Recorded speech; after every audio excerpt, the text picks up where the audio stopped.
കൂലി അഥവാ കൂറ എന്ന് വേണേൽ പറയാം. തനി കൂറപ്പടം. കൂറപ്പടം തനി കൂറപ്പടം എന്താ എടുത്തു വെച്ചാൽ ലോകേഷ് കനകരാജിൻ്റെ പടമാണെന്ന് പറഞ്ഞാൽ വിശ്വസിക്കില്ല. കാരണം എനിക്ക് ഇതിനെപ്പറ്റി പറയുകയാണെങ്കിൽ ആദ്യം തുടക്കം എന്ന് പറഞ്ഞു കഴിയുമ്പോഴത്തേക്കും നല്ല ഹൈപ്പിലാകരുന്നത് കേട്ടോ. സത്യം പറഞ്ഞു കഴിഞ്ഞാൽ നമ്മളെല്ലാം കണ്ടിരിക്കും. ആ രീതിയിലാണ് സംഭവം പോകുന്നത്. നല്ല ഗ്രാഫ് നല്ല മേളിലേക്ക് കയറി പോവുകയാണ്. അങ്ങനെ കയറി പോകാമെന്ന് പറഞ്ഞു കഴിയുമ്പം ആ ഗ്രാഫ് അതേപടി പിന്നെ താഴേക്ക് ഇറങ്ങുന്നു.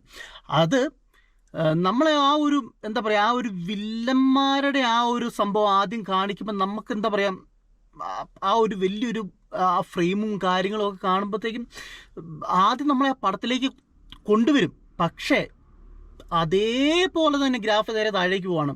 അതുപോലെ തന്നെ ഫസ്റ്റ് നമ്മുടെ രജനികാന്തിൻ്റെ ഇൻട്രോ, എന്ത് പഴങ്കഞ്ഞി ഇൻട്രോയാണത്. നിങ്ങളല്ലേ ഒന്ന് കയറിയിട്ടൊന്ന് പറയാം കേട്ടോ. ഇത് കാര്യം പറ, എന്ത് പഴങ്കഞ്ഞിയാണ് അത് എടുത്തു വെച്ചേക്കുന്നത്. ഇൻട്രോ എന്ന് പറഞ്ഞു കഴിഞ്ഞാൽ നമ്മളൊരു സ്റ്റാറിനെയൊക്കെ കാണുക, ഇപ്പം ലോകേഷിൻ്റെ എല്ലാ പടങ്ങളിലും നായകന്മാരെ അല്ലെ ഹീറോയെ നമ്മൾക്ക് കാണിക്കുമ്പോൾ ഓരോരുത്തർക്കും ഉള്ള ആ ഇൻട്രോ ഒക്കെ ആ രീതിയല്ലേ. ഇത് എന്താ പറയുക, വയ്യ. ഇപ്പം കോക്കണ്ണം പറയുന്ന പോലെ തന്നെ പുള്ളിക്ക് വയ്യ, ആ ഒരു അവസ്ഥയാണ്. അങ്ങനെ എന്താ പറയുക, ഇതിലേക്ക് പടത്തിലേക്ക് കടക്കുവാണെങ്കിൽ തന്നെ ഞാനിതൊന്നും സ്പോയിലറാൻ പറ്റി ഇതിനകത്തൊരു തേങ്ങയില്ല. ഒന്നാമത് ഞാൻ ഫസ്റ്റ് ഹാഫ് റിവ്യൂ ഇട്ട് കഴിഞ്ഞപ്പോൾ എനിക്ക് സത്യം പറഞ്ഞു കഴിഞ്ഞാൽ നമ്മൾ എന്താ പറയുക, സെക്കൻഡ് ഹാഫ് അങ്ങ് പൊളിക്കും, മല മറിക്കും എന്നുള്ളൊരു വിചാരമായിരുന്നു എനിക്ക്.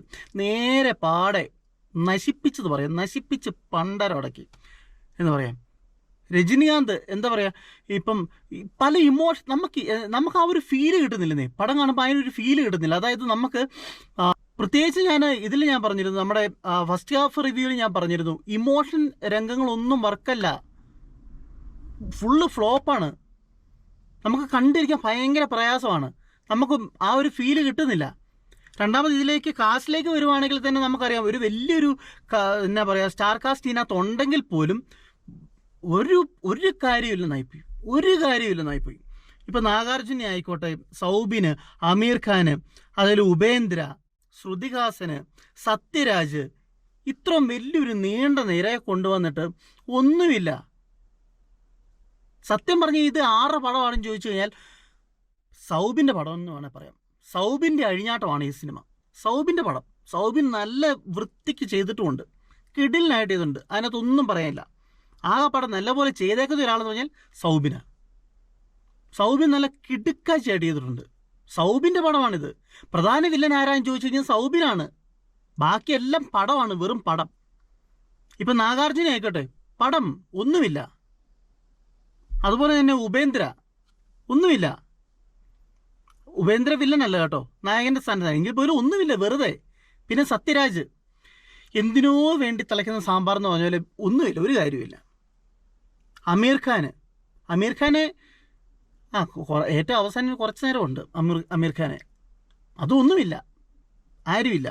പിന്നെ പൂജ ഹെഗ്ഡെ, മോണിക്ക, ആ പാട്ടിൻ്റെ ആ ഒരു കയറ്റവും ആ പാട്ടിലേക്കുള്ള എൻട്രിയൊക്കെ കിടുക്കാഴ്ചയായിരുന്നു. അതാ ഞാൻ പറഞ്ഞത്. അതിനകത്ത് ആരാന്നറിയോ, സൗബിനും പൂജയല്ലേ, പൊളിച്ചടുക്കി ആ പാട്ട്.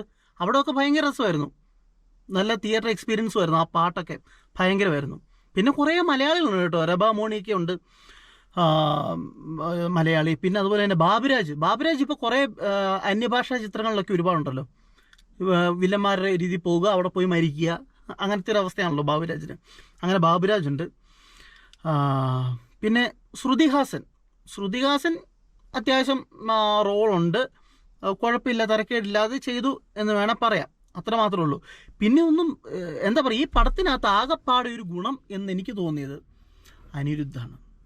അനിരുദ്ധ ഉള്ളതുകൊണ്ട് മാത്രം ഈ സിനിമ ഓടി. ഇപ്പം നമ്മളും ഒരു സിനിമ എടുക്കുന്നു, ഇപ്പോൾ കുറേ അടുത്ത് എവിടെയെങ്കിലുമൊക്കെ വെച്ച് കുറേ ഷോട്ടുകൾ എടുത്തിട്ട് അനിരുദ്ധിൻ്റെ കൊടുക്കുകയാണെങ്കിൽ പുള്ളിക്കാരൻ പൊളിച്ചടിക്ക് നമ്മുടെ കൈ തരും. കാരണം നല്ല കിടക്കാഴ്ച, നല്ല സൗണ്ട് സിസ്റ്റം, നല്ല മ്യൂസിക് കേട്ട് തരുമ്പോഴത്തേക്ക് തന്നെ ആ ഷോട്ടിനൊരു പ്രത്യേക രസമായിരിക്കും, നല്ല കണ്ടിരിക്കും. അങ്ങനെ അത് മാത്രമുള്ള സിനിമയ്ക്കകത്ത്, അല്ലാതെ വേറൊന്നുമില്ല. നമുക്ക് സിനിമ കാണുമ്പോൾ അയവത്തിൽ നിന്ന് ഒരു ഫീൽ കിട്ടണ്ടേ. ഇപ്പം എന്താ പറയുക, ഇപ്പോൾ ഒരു ആക്ഷൻ പടം ആയിക്കോട്ടെ, ആക്ഷൻ പടം ആണെങ്കിൽ തന്നെയാണേലും ഇപ്പോൾ നായകനൊക്കെ ഇപ്പം പല പടങ്ങൾ, ഞാനിപ്പോൾ ആരുടെയും വലിയ എന്താ പറയുക, ഇപ്പോൾ ലാലേട്ടൻ ആയിക്കോട്ടെ, ഇപ്പം മമ്മൂട്ടി അല്ലെ, രജനീകാന്ത് ആയിക്കോട്ടെ, വിജയ് ആയിക്കോട്ടെ, നമ്മളിപ്പോൾ നായകൻ്റെ ഭാഗത്ത് നിന്നാണല്ലോ നമ്മൾ സിനിമ കാണുന്നത്. സിനിമ കണ്ടു കഴിയുമ്പോഴത്തേക്കും നമ്മുടെ മനസ്സിലുള്ള ആ ഒരു വികാരമല്ലേ, ഇപ്പം ഒട്ടിക്കിടാവനിട്ട് കൊട്ടിക്കിടാവനിട്ട് ആ സമയത്താണല്ലോ അടി വീഴണ്ടേ, അങ്ങനെയല്ലേ? അങ്ങനെ ഇതങ്ങനെ ഒരു സംഭവം ഇല്ല, ഇതങ്ങനെ അല്ല. സ്റ്റണ്ടിന് വേണ്ടിയിട്ട് തന്നെ സംഭവം നമ്മൾ ക്രിയേറ്റ് ചെയ്യുന്നു, മനസ്സിലായോ?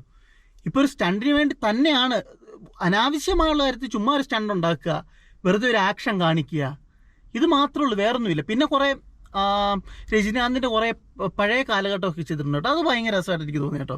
അതായത് പണ്ടത്തെ 30 വർഷങ്ങൾക്ക് മുമ്പത്തെ രജനീകാന്ത് എങ്ങനെയാണ് സിനിമയിൽ അഭിനയിച്ചത്, ആ ഒരു കാര്യങ്ങളൊക്കെ നല്ല രസമായിട്ട് എനിക്ക് പേഴ്സണലി ഫീൽ ചെയ്തു. ഇപ്പോൾ നമ്മുടെ മമ്മൂക്കായെ ഇതിനകത്ത് ചെയ്ത പോലെ തന്നെ പഴയ മമ്മൂക്കയായിട്ട് AI ചെയ്തിട്ടുണ്ടല്ലോ എന്ന് പറഞ്ഞാൽ രജനീകാന്തിന് ചെയ്തിട്ടുണ്ട്, അത് അത്യാവശ്യം നല്ലപോലെ വർക്ക് ആയിട്ടുണ്ട്. അത് അവിടെ എല്ലാം നല്ല രസമായിരുന്നു.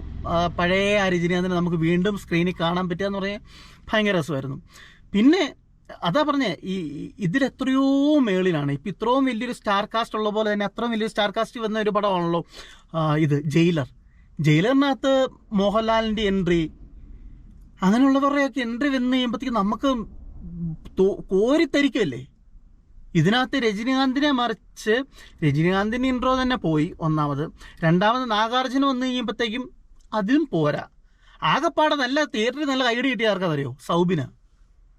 സൗബിനാണ് ആകപ്പാടെ കൈയടി കിട്ടിയത്.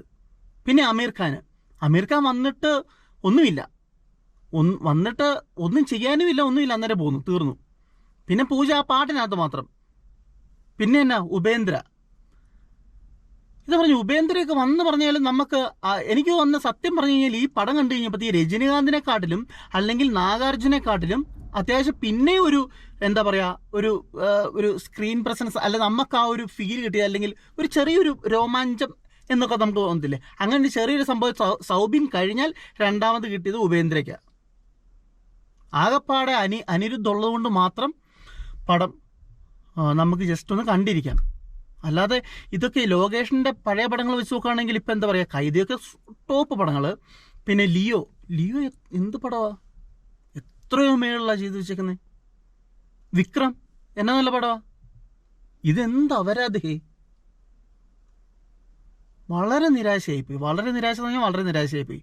നിങ്ങൾക്ക് കണ്ടു കഴിയുമ്പോൾ നിങ്ങൾക്ക് ഇത് മനസ്സിലാവും ഉറപ്പായിട്ടും. റെബേക്കയൊക്കെ ഉണ്ട് മലയാളത്തിലെ, ഒന്നുമില്ല, വെറുതെ അതാ ആർക്കും.